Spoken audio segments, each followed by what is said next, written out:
We're going to move now to the latest on Europe's debt crisis, something that is roiling markets around the world, including right here.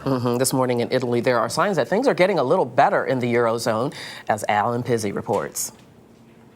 La salita Looking very much the contented technocrat, Italian Prime Minister Mario Monti told a press conference that a growth package for Italy was ready, but warned that what he called the turbulent phase wasn't over yet, and a lot of work remained to be done, in spite of a bond auction of government debt having gone well.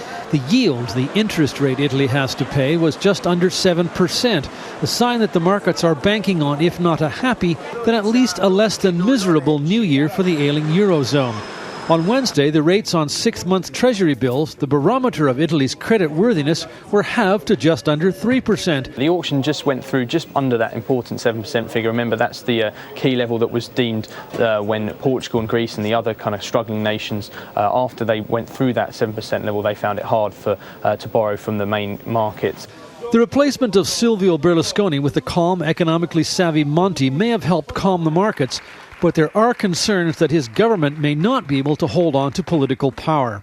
Tax increases and severe pension reforms haven't gone down well with trade unions and some opposition parties here, and Italy's growth rate is expected to contract by 0.4% next year, with the threat of a full-blown recession.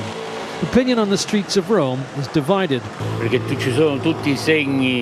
There are all the signs for an incumbent disaster, pensioner Giuliano Spada says, and next year will be a lot worse.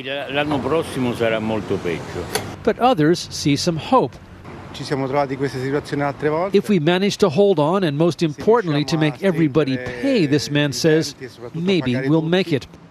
The 10th anniversary of the euro is only a few days away, and is looking more like a tired old man than a near teenager heading for a growth spurt. Alan Pizzey, CBS News, Rome. Here now to tell us about what the Euro troubles mean for the U.S. is Alexis Christoforous of CBS Money Watch. Alexis, good morning. Good morning. Good morning. So translate some Italian for us here, if you would.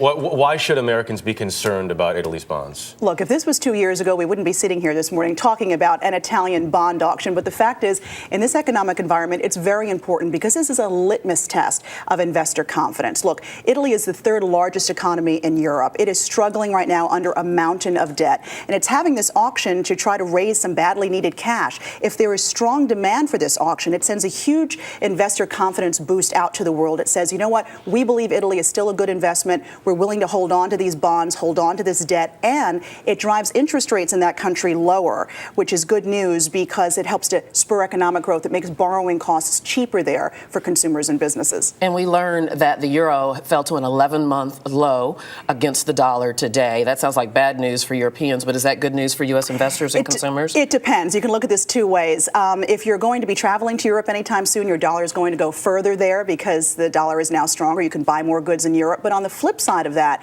multinational companies here in the U.S. that do a lot of business overseas now see their exports becoming more expensive.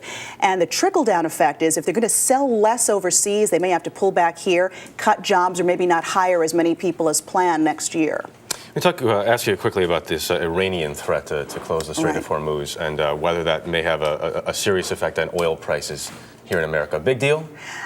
Possibly, and we know that this is a speculative market, so possibility can drive prices. And other Arab nations are saying, don't worry, we'll pump enough oil to make up for the fact that Iran may shut down this important route. But the fact is, oil prices have been quite good to us lately. We're getting a break at the gas pump. Gas prices are down about 30 cents over the past 6 weeks. The national average is now $3.24 a gallon. And if we were to see a supply crunch, or even the possibility of that, prices could move up. We could see higher heating oil bills as we move further into the winter, and higher gas prices. And depending on how high they go, that can really bite into a family's budget. All right, Alexis Christoforous, thank you for breaking it down for us. Sure. Appreciate it.